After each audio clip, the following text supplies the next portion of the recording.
한 주 동안 평안하셨습니까? 네. 지난주에 저희가 50장 4절 중간에서 이제 마무리를 했는데요. 하나님께서 종에게 학자의 혀를 주셨다. 그리고 이 학자의 혀의 근본적인 목적은 다른 데 있는 게 아니라 주의 백성들을 위로하고 격려하고 도와주게 하기 위해서다.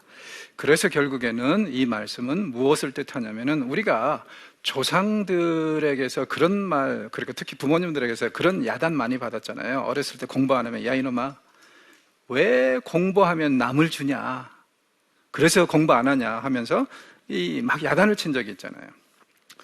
그 말씀을 한번 생각해 주십시오. 공부해서 남 주냐, 이 말씀을 거기에 빗대면 어때요? 남에게 주기 위해서 공부해야 된다. 그렇죠? 크리스찬들은 그래야 돼요. 특히 사역자들은 더욱더 그래야 됩니다. 남에게 좋은 것을, 아름다운 것을 주기 위해서라도 공부해야 됩니다. 자, 그리고 이제 하나님께서 공부하는 열정을 가지고 있는 학자의 혀를 가지고자 하는 사람을 도우시는 모습을 여기에 보이는데요. 아침마다 깨우치시되 나의 길을 깨우치사 학자들같이 알아듣게 하신다. 하늘은 스스로 돕는 자들을 돕는다는 말도 있지 않습니까? 우리가 열심히 배우려고 하면은 하나님께서 도와주시는데 어떻게 해요? 아침마다 새롭게 깨닫게 하신다. 우리가 정말 열정을 가지고 사모하고 하면은 채워주신다. 이걸 분명히 말씀을 하고 있습니다. 자, 종이 이렇게 하나님과의 관계가 확실하고 하나님께로부터 하나님이 주시는 그 지식, 깨우침으로 가득하게 되는 이유, 무엇을 위해서냐면요, 첫째는 아까 위로하기 위해서라고 그랬죠. 근데 종 자신에게는 무엇을 위해서냐면은 5절 6절을 보면은요, 고난을 이겨내기 위해서입니다. 하나님에 대한 지식이 제일 흔들릴 때가 언제냐면은 고난을 당할 때거든요. 심지어는 그래서 우리가 전혀 하나님하고 이 고난하고 상관없는데 하나님 왜 저를 이렇게 버리시고 때리셨습니까? 이런 말까지 나오는 게, 고난이 사실은요 우리와 하나님의 관계를 흔들 뿐만 아니라 하나님에 대한 지식도 굉장히 흐릿하게 만들어버리는 것 같아요.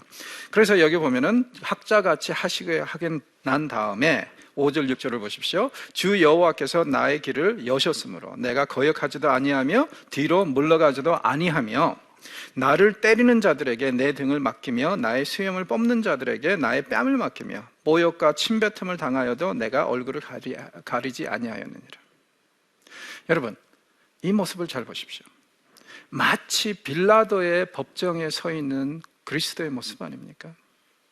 뺨을 맞고 침뱉음을 받고 온갖 모욕과 수모를 지금 당하고 있는 메시아의 모습 아닙니까?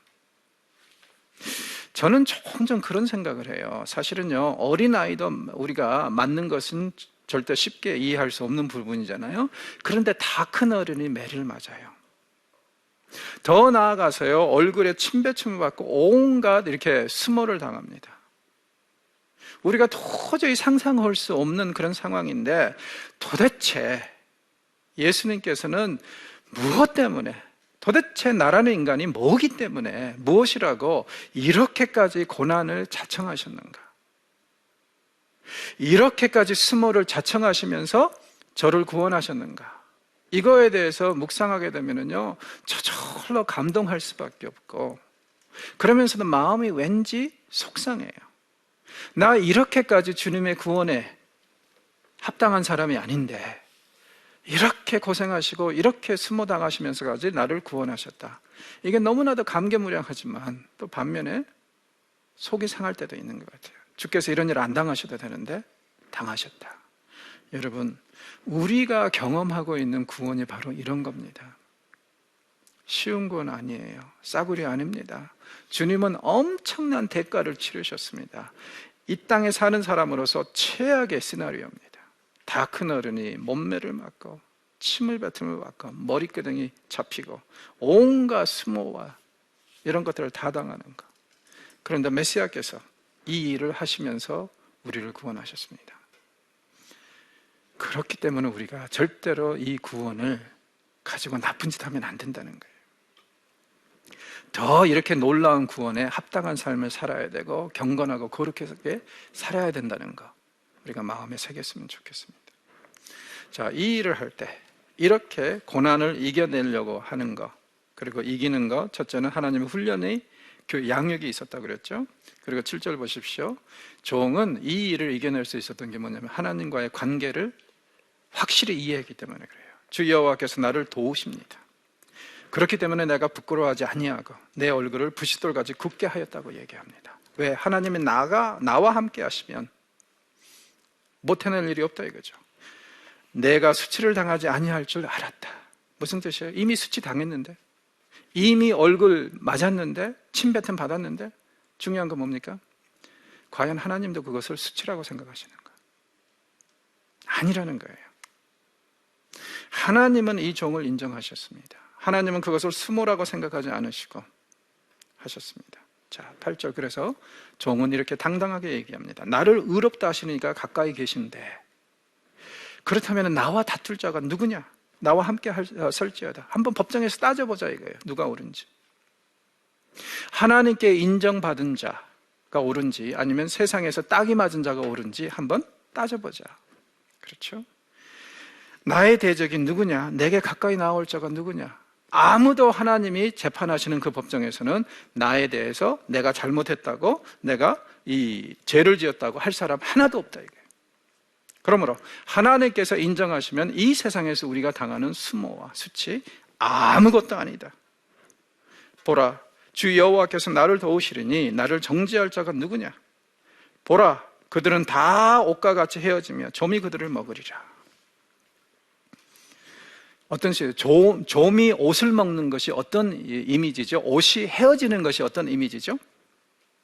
아주 살살 희미하게 이루어진다는 거 아니에요. 우리가 바라는 건 뭡니까? 초전박살. 그렇죠? 그래서 우리를 힘들게 하고 우리를 대적하는 자들이 한순간에 그냥 완전히 번개불에 꼬실러져 버리기를 원합니다. 그래서 이제 저주시가 있는 거예요.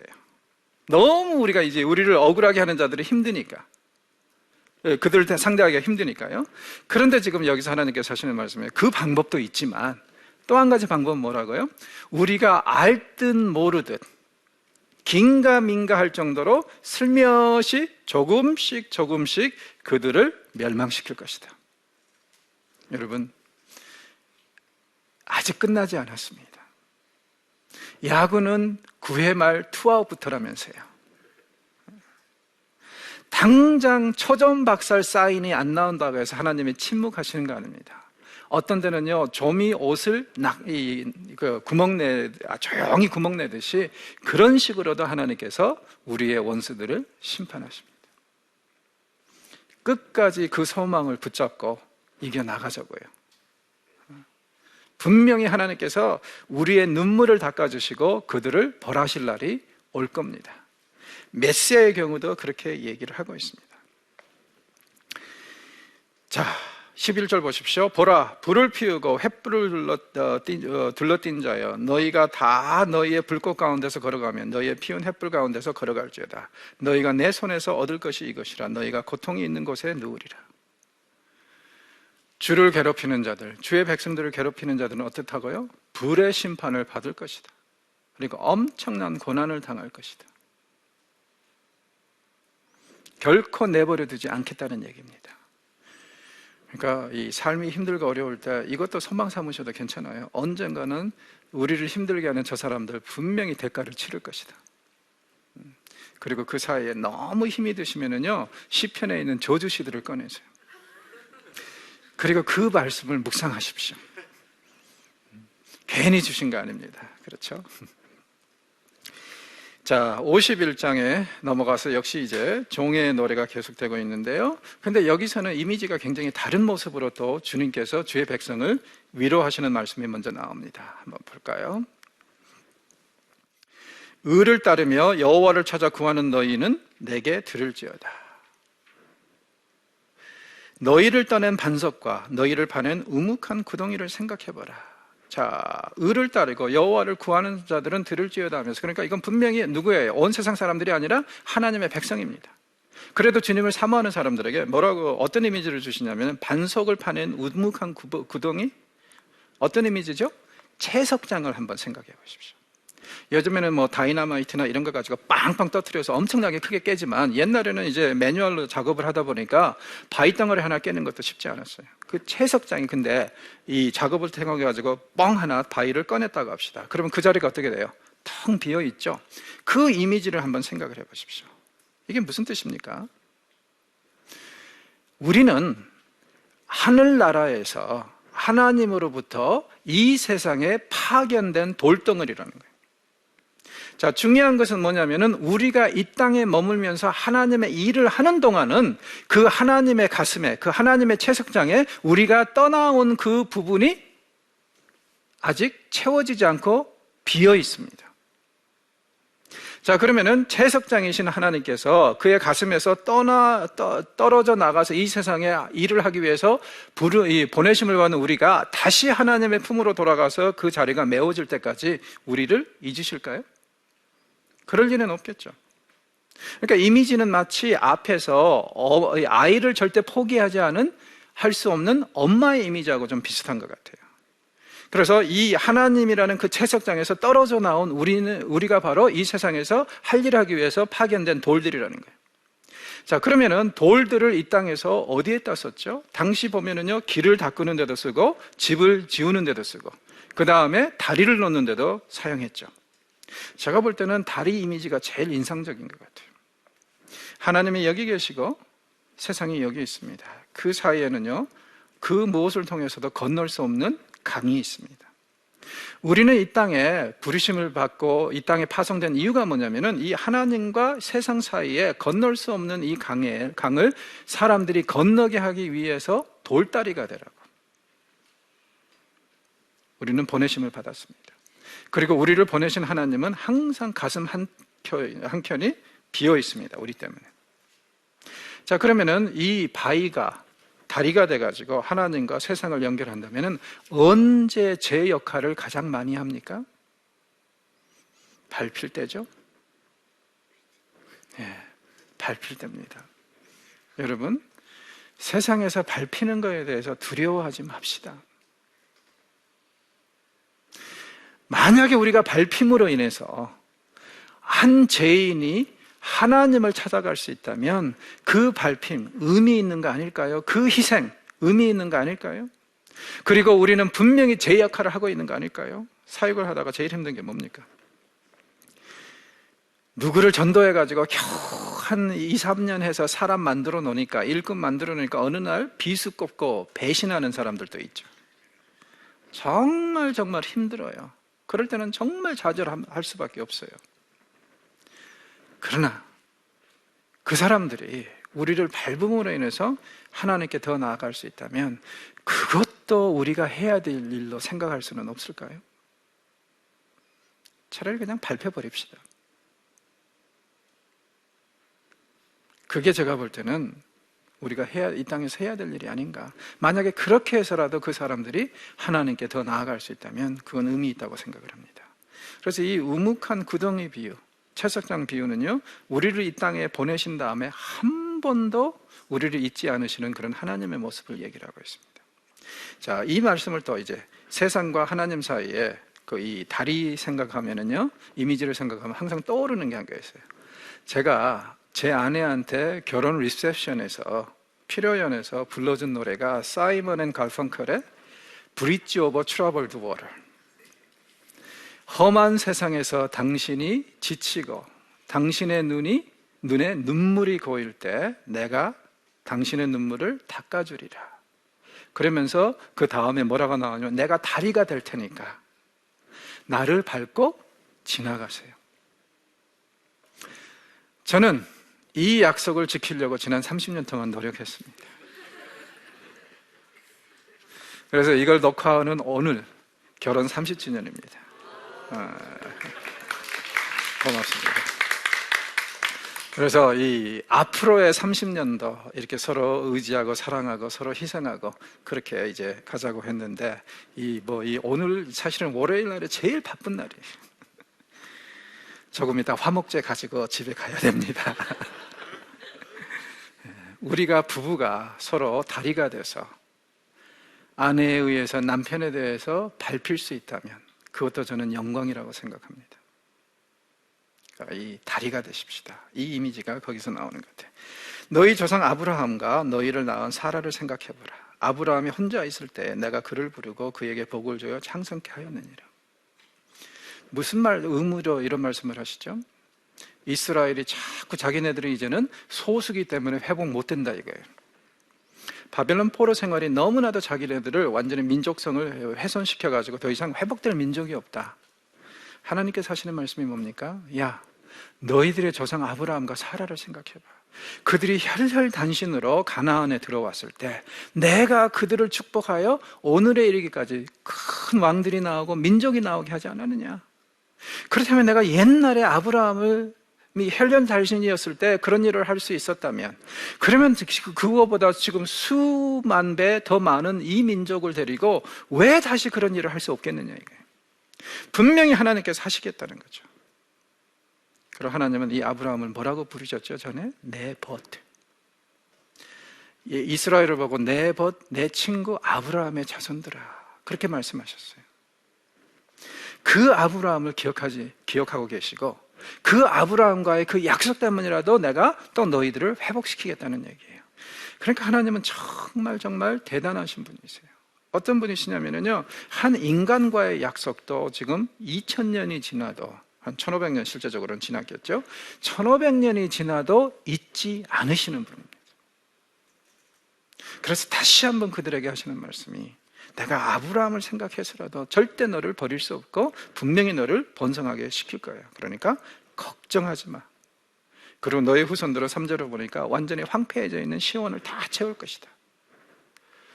그리고 하나님께서 이스라엘을 아주 사랑하시면서 애칭으로 부르십니다. 내 백성이여, 내 나라여. 무슨 뜻이에요? 나는 너희들의 왕이다. 왕이 백성을 포기하는 걸 받느냐? 왕이 다스릴 백성을 포기하는 어리석은 짓은 안 합니다. 백성이 많을수록 다스림이 더 중요하니까요. 그러니까 한 명이라도 더 키우려고 난리인데, 하나님께서는 이 이스라엘 백성들의 왕이시기 때문에 왕이 어찌 백성들을 포기할 수 있겠느냐 이거예요. 그러니 걱정하지 마라. 그리고 내가 너희들을 구원할 텐데, 이건 뭐냐면은 율법이 내게서부터 나갈 것이라. 자, 2장 말씀, 열방이 시온에 와서 말씀을 배우고 나간 거하고 좀 비슷하죠. 그리고 내가 내 공의를 만민의 빛으로 세우리라. 내가 모든 구원 사역은 내가 알아서 할 테니까, 말씀 선포도 내가 알아서 하고 선지자들 통해서 하는 거겠죠. 그 다음에 내 공의를 세상에 전하는 것도 다 내가 할 것이니까 너는 그냥 누워서 떡이나 먹어라. 내가 구원을 다 이룰 것이니까. 그리고 나는 너에게 구원을 베풀 수밖에 없는 게 너는 내 백성이고 내 나라기 때문이라는 거예요. 그리고 이 구원은 보십시오. 공의가 가깝고 내 구원이 나아갔은즉 내 팔이 만민을 심판하리니 섬들이 나를 앙망하며 내 팔에 의지하리라. 온 열방이 주님의 심판의 대상이 되기도 하고 동시에 구원의 대상이 되기도 한다. 그러니까 하나님께서는 어떤 비전을 계속 제시를 하냐면 이스라엘뿐만 아니라 온 세상이 함께 주의 백성이 되는 그 비전을 계속 제시를 하고 계세요. 그리고 6절, 나의 구원은 영원히 있고 나의 공의는 절대 패하지 않을 것이다. 그러니 백성들아, 의를 아는 자들아, 마음에 내 율법이 있는 백성들아. 벌써 여기서 구체화시키면서 주의 백성의 범위를 좀 좁히고 있죠. 아브라함의 자손들이 다 주의 백성이 아니라 이 말씀에 의하면 남은 자들, 여호와를 경외하는 자들, 하나님의 말씀을 사모하는 자들, 하나님의 의를 행하려고 하는 자들, 이런 사람들로 말씀을 하시는데, 사실 이사야서를 보면 계속 이런 이 테마가 전개가 됩니다. 처음에는요, 모든 사람이 이스라엘 아브라함의 후손이면 남은 자들이라고 얘기할 수 있었는데, 그러니까 생존자가 남은 자였어요.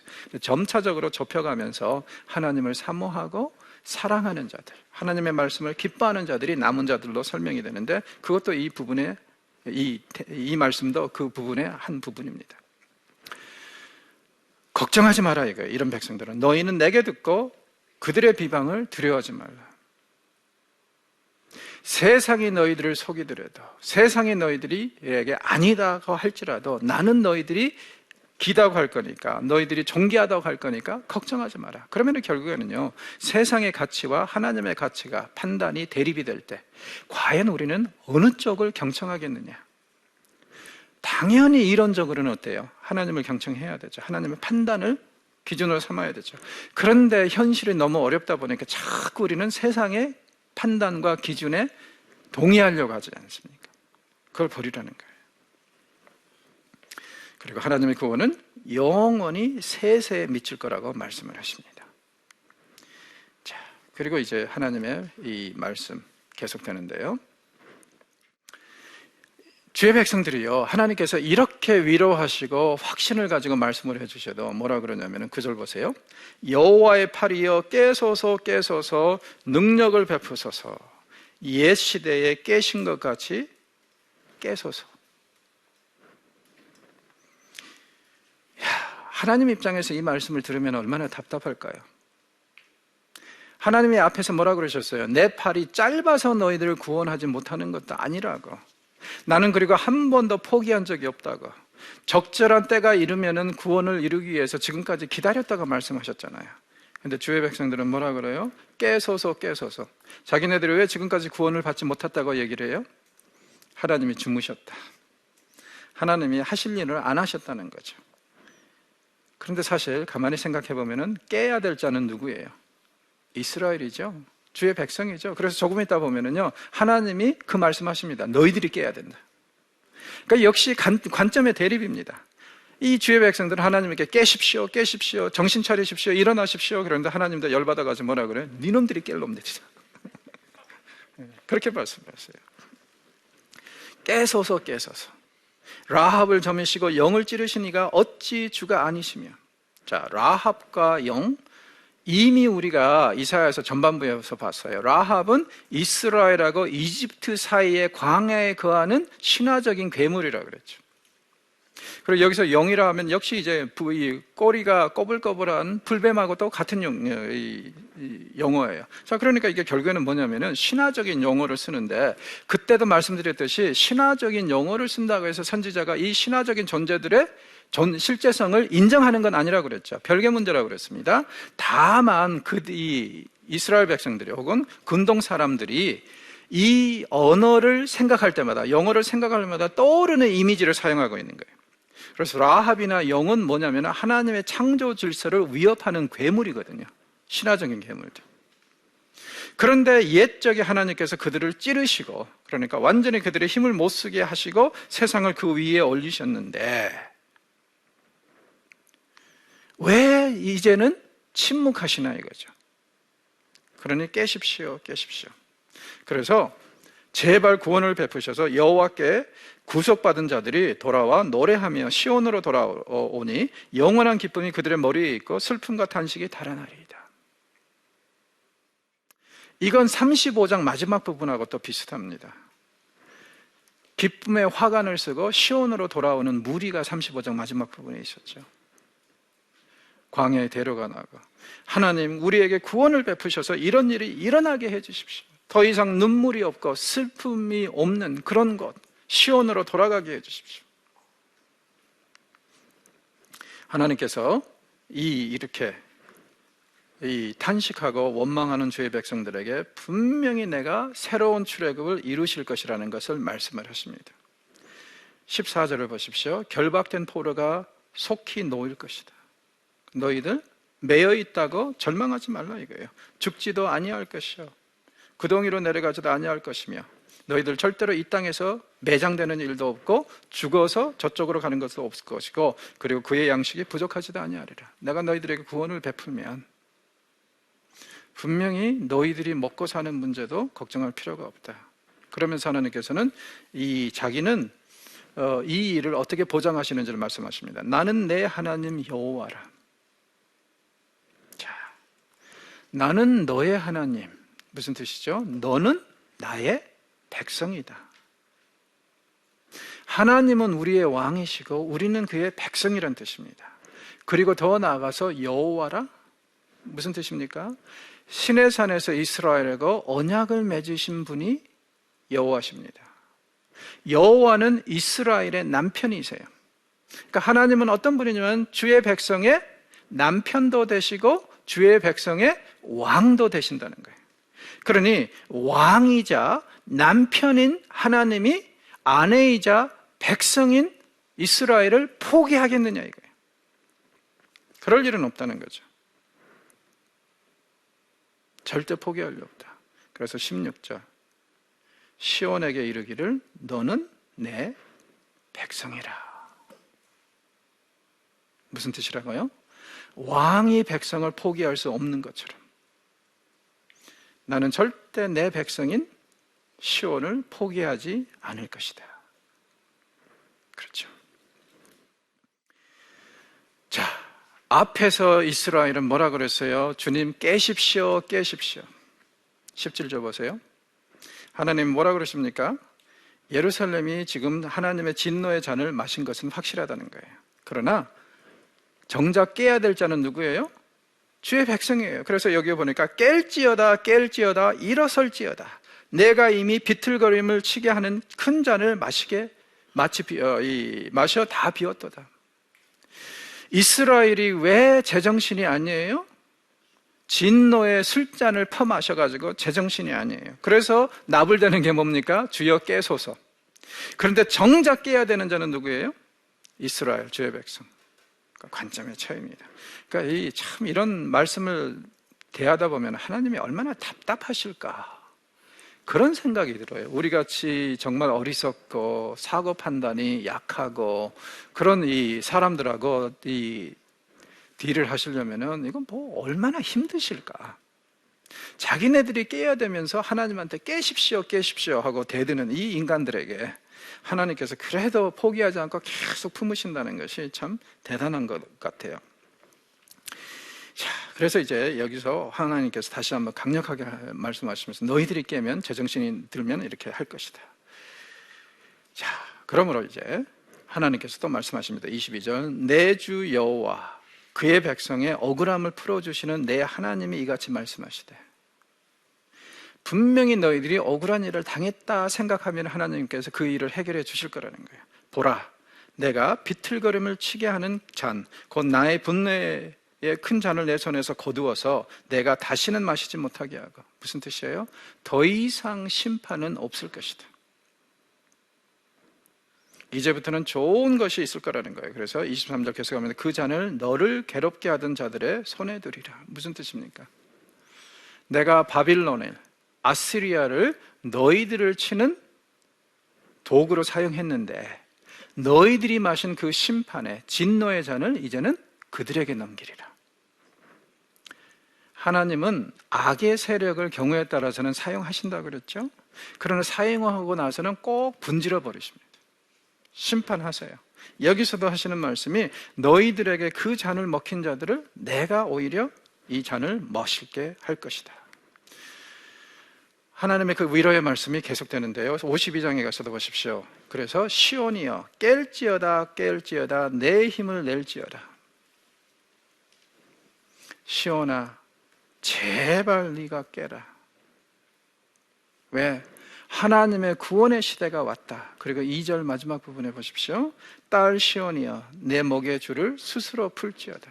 무슨 뜻입니까? 지금 마음만 먹으면은 벗으면 돼요.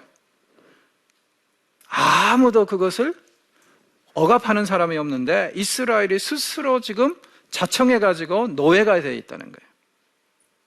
그 이미지가 한심하죠. 지금이라도 믿음으로 이걸 풀어버리면 된다는 거예요. 그러면 모든 게 해결이 되는데 이걸 뒤집어 쓰고 혼자 괴로워하고 있어요. 지키는 자도 없고 그들을 억압하는 자도 없는데 다 떠나버렸는데. 그래서 하나님께서 하시는 말씀이 깨어라 깨어라. 상황을 제대로 판단하라. 네 목줄을 스스로 깰 수 있는데 벗을 수 있는데 왜 풀지 않고 하나님을 원망하느냐. 혹시 우리의 삶에서도 이런 경우가 없는지 모르겠어요. 우리가 조금만 생각하고 묵상하고 하나님의 음성을 경청하면은 스스로 쥐고 있는, 남이 우리에게 억압하지도 않는 것인데 그걸 우리가 스스로 쥐고 있으면서 괴로워하는 그런 부분이 없지 않나. 자유합시다. 버릴 건 버려버리고 우리가 빼낼 건 빼내야죠. 그리고 주님 안에서의 참 자유를 마음껏 누려야죠. 당연히 그래야죠. 그리고 하나님께서 왜 이스라엘을 구원하실 거라는 걸 말씀하시면서 너희가 값없이 팔렸으니 돈 없이 성량되리라. 분명히 이 하나님의 구원의 이 은혜가 이렇게 임할 거라는 거예요. 이미 너희들이 다 당한 그 고통은 충분히 죗값에 치러졌기 때문에, 마치 뭐와 같다고요? 값없이 팔린 것과 같고 돈 없이 그렇기 때문에 속량되리라 얘기를 합니다. 자, 그러므로 내 백성은 내 이름을 알리라. 그러므로 그날에는 그들이 이 말을 하는 자가 나인 줄을 알리라. 하나님께서 구원을 베푸시는 가장 궁극적인 목적이 뭐예요? 하나님을 알게 하기 위해서. 에스겔서는 이 말을 무지하게 반복합니다. 한 6, 70번 반복하면서요, 하나님이 심판을 베푸시는 이유도, 하나님이 자비를 베푸시는 이유도, 하나님께서 이스라엘을 바벨론에 보내신 이유도 다 여호와가 주이심을 알게 하기 위함이라고 그래요. 우리의 삶에서 우리가 경험하는 모든 것들, 여러분, 그런 일들을 통해서 우리가 주님을 더 알아가야 됩니다. 그리고 어떤 일을 당하든 간에 그 일을 통해서 하나님이 어떤 분인가를 계속 묵상하고 이해하면서 나아간다면 우리가 정작 죽을 때쯤 되면 하나님에 대해서 어느 정도는 안다고 얘기할 수 있지 않겠어요? 그리고 이 세상에서 우리가 가장 추구해야 될 가치관이 이거 아니겠습니까? 하나님을 알아가는 것. 그리고 하나님을 아는 그 기쁨이 우리의 삶의 중심에 있다면, 그렇다면 그 무엇도 두려워할 필요는 없죠. 자, 40장에서 보았던 이미지가 거의 그대로 나오는 것 같아요. 좋은 소식을 전하며 평화를 공표하며 복된 좋은 소식을 가져오며 구원을 공표하며 시온을 향하여 이르기를 내 하나님이 통치하신다 하는 자는 자의 산을 넘는 발이 어찌 그리 아름다운가. 그렇죠? 시온에게 좋은 소식. 그러면 좋은 소식이 뭐겠어요? 회복된다는 얘기겠죠? 그래서 이제 9절 보면은 내 예루살렘에 황폐한 것들아 기쁜 소리를 내어 함께 노래할지어다. 회복이 된다 이거예요. 이는 여호와께서 그의 백성을 위로하셨고 예루살렘을 구속하셨다. 주의 백성에게 구원을 베푸셨을 뿐만 아니라 그들이 살만한 땅을 또 회복시켜 주셨다는 말을 이런 식으로 하죠. 자, 그리고 이제 이 구원이 굉장히 빨리 일어날 것이라는 것을 굉장한 긴박감으로 설명을 합니다. 11절 보십시오. 너희는 떠날지어다 떠날지어다. 거기서 나오고 부정한 것을 만들지 말지어다. 그 가운데서 나올지어다. 지금 이 말씀을 처음으로 듣는 사람들은 어디에 있어요? 바벨론에 있죠. 그 사람들에게 뭐라 그래요? 떠날지어다 떠날지어다. 거기에서 속히 나오라. 그리고 부정한 것 만지지 마라. 왜요? 떠날 각오만 하고 떠나기만 하면은 주께서 광야의 길을 만드시고, 그리고 마치 어린 양을 품은 목자처럼, 그리고 어미 양을 옆에 거느리는 그 목자처럼 주의 백성을 인도해 가신다고 말씀을 하셨단 말이에요. 40장에서. 그렇기 때문에 이 말씀은 그 배경에서 보면은 하나님이 너희들과 동행할 것이기 때문에 어떠한 부정한 것도 만져서는 안 된다. 오늘날 생각은 무슨 얘기예요? 하나님 내게 오십시오. 나의 삶을 통치하십시오. 나를 인도하십시오. 중요한 건 뭡니까? 우리가 경건해야 됩니다. 거룩해야 됩니다. 우리가 경건하지도 않고 거룩하지도 않고 하나님 오십시오 하면은 안 오세요. 왜냐하면은 오시면은 우리 죽습니다. 세상 말로 뒤집니다. 생각해 보세요. 사도행전에 보면은 아나니아하고 삽비라 이야기가 나오잖아요. 사실 그 정도의 죄 때문에 죽는다면 내 생각에는 우리 한국교회도 한 90% 이상은 다 죽었을 것 같아요. 그런데 왜 하나님께서 그때 그들을 죽이셨죠? 조금, 그러니까 다 재산 이 좋은 일에 쓰고 조금 이 뒤로 챙겼거든요. 왜냐하면 하나님의 임재가 강하면 강할수록 우리의 죄가 강하게 드러나기 때문에 그렇습니다. 그래서 별로 큰 죄가 아닌 것 같은데 아나니아하고 삽비라가 죽어나가는 거예요. 그 이미지를 가지고 생각해 보십시오. 우리가 정말 하나님과 동행하고 싶어서 오십시오 오십시오 할 때 우리의 삶이 경건하고 거룩하지 못하면 오실 수가 없어요. 왜? 오시면 우리 죽거든. 그렇잖아요. 오직 하면 예레미야서에서요, 성전이 하도 죄로 가득하니까 하나님께서 성전을 떠나시겠다 그래요. 그럼 이것이 큰일이다 이게 아니라 사실은 그게 죄인들에 대한 배려거든요. 거기에 계속 머무시면은 거기 와서 회개 없이 자기의 죄에 대한 자복 없이 그저 재물 드리면은 만사 띵호하라고 생각하는 사람들 다 죽습니다. 그래서 때로는요, 하나님께서 떠나주시는 것도 은혜예요. 그걸 우리가 기억을 해야 돼요. 그래서 이제 여기서 부정한 것을 만지지 마라. 왜? 하나님께서 분명히 너희들과 함께 해서 이 광야의 대로를 통해서 시온으로 인도하실 것이니까. 그리고 12절 보십시오. 이 길, 광야를 통해서 시온으로 가는 길 절대 걱정할 필요 없어요. 왜? 하나님이 자청해서 버디가드가 되어주십니다. 주의 백성들의. 그래서 하나님이 앞에도 가시고 뒤에도 가시면서 주의 백성을 완전히 감싸주시면서 호의를 해주신다.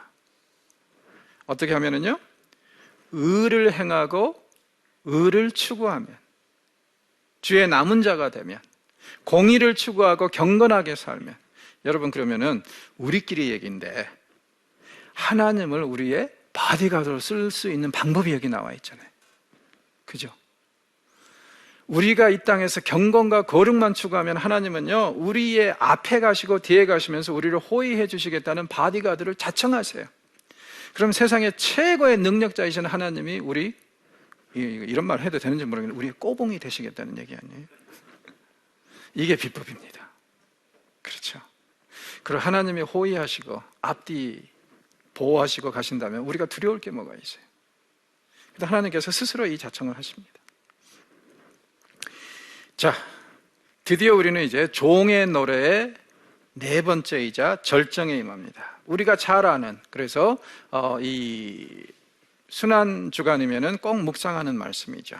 핵심 내용은 뭐냐면은 대속입니다.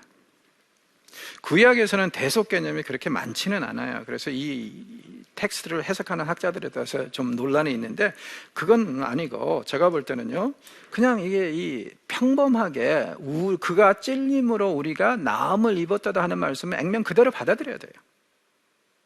다른 방식으로 얘기를 한 게 아니라, 자, 놀라운 것은 뭐냐면은 이 종이 대속을 통해서 사역에 성공하는데 이 방식이 전혀 세상적인 방식하고는 다르다는 거예요.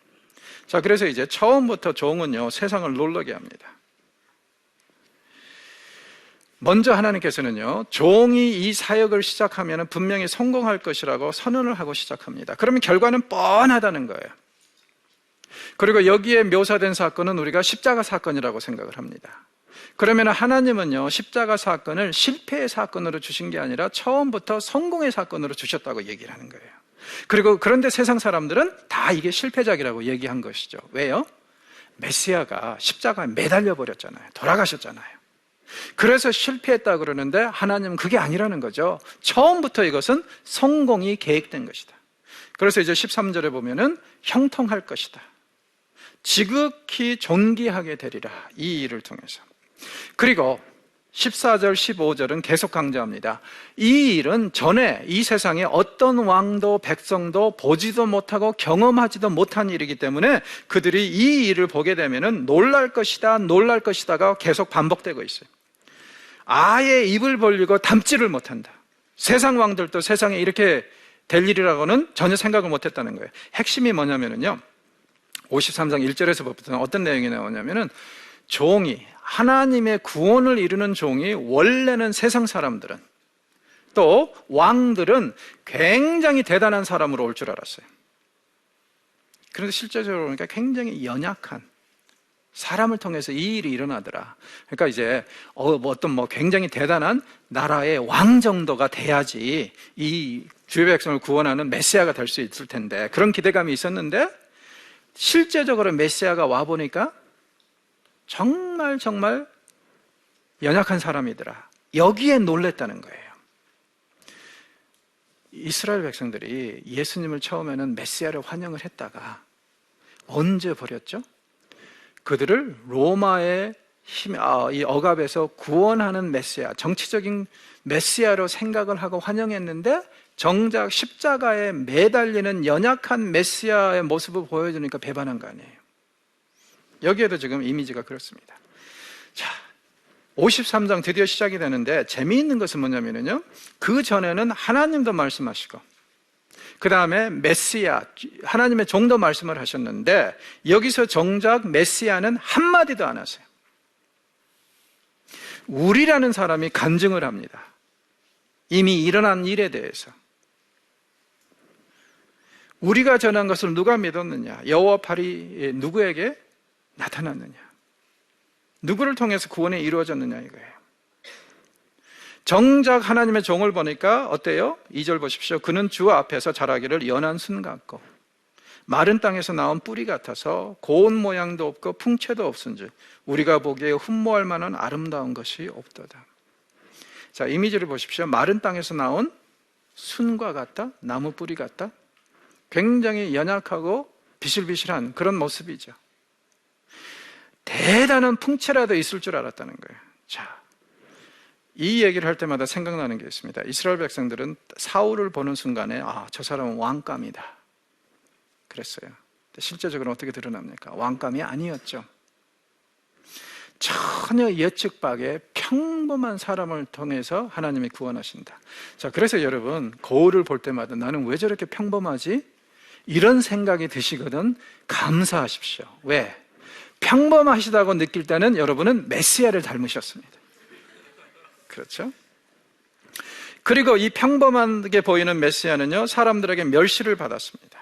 그런데 그분이 멸시를 받을 때 우리는 그를 귀하게 여기지 않았고, 그리고 우리는 그의 질고가, 그가 당하는 고통이 당연한 것이라고 생각했다는 거예요. 4절에 보니까. 자, 그런데 당연한 것이라고, 하나님께 벌을 받아서 그가 지은 죄에 대해서 벌을 받은 것으로 그래서 고통당하는 걸로 생각을 했는데 되돌아보니까 어때요? 5절에 그가 찔림은 우리의 허물 때문이요 그가 상함은 우리의 죄악 때문이라. 그가 징계를 받았으므로 우리가 평화를 누리고 그가 채찍에 맞음으로 우리는 나음을 받았다. 제가 볼 때는 구약의 메시아 사상에서 제일 중요한 텍스트입니다. 대속 개념이에요. 실제로 우리는 그가 하나님의 벌을 받아서 죽은 줄 알았는데 실제로 보니까 어떻다는 거예요? 그가 우리를 대신해서 맞았다. 그래서 그가 찔림으로 우리가 나음을 입었다. 그렇죠? 왜 이렇게 됐는가? 하나님께서 우리의 죄를 그가 감당하도록 하셨기 때문에. 그리고 이 메시아는요, 한 번도 컴플레인을 하지 않고 조용히 묵묵히 이것을 이겨냅니다. 그리고 드디어 메시아가 죽었어요. 사람들은 어떻게 생각합니까? 마땅히 형벌을 받을 내 백성의 허물 때문이라고 생각하는 사람들은 그래도 괜찮은 사람들이죠. 남은 자들이죠. 대부분 사람들이 어떻게 생각했을까요? 받을 죄를 받았다, 이렇게 생각했단 말이에요. 그리고 죽어서 부자의 무덤에 들어갑니다. 이것은 이제 요셉 아리마티아의 집안묘에 들어가는 얘기를 미리 예언을 하고 있는 것이죠. 그리고 하나님께서는 그렇게 남겨두지 않고 어떻게 하셨어요? 이 질거를, 우리의 질거를 지고 간 그 메시아를 존귀하게 하셔서 그에게 많은 후손을 주고 또 귀하게 하셨다. 이게 누굽니까? 이 후손이 교회죠. 주님을 통해서 이 땅에 교회가 세워지고 주님을 사랑하고 사모하는 자들은 다 주님의 교회가 된 것이죠. 그리고 마지막으로 보십시오. 주님께서 십자가에 매달림을 이제 얘기를 하고 있는데 범죄 중 하나로 헤아림을 받았대요. 그러나 그가 많은 사람의 죄를 담당하여 범죄자를 위하여 기도하였느니라. 메시아는 중보 사역도 했다. 그리고 죄인 취급 받았지만 그가 그의 고난을 통해서 우리를 구원하셨다. 이래서 이제 이사야서 53장을 우리가 고난주가 아니면 꼭 묵상을 하는 겁니다. 구약에서 예수님의 사역하고 가장 밀접하게 연관이 되어 있는 예언이기 때문에 그렇습니다. 자, 오늘은 여기서 마무리하겠습니다. 고맙습니다.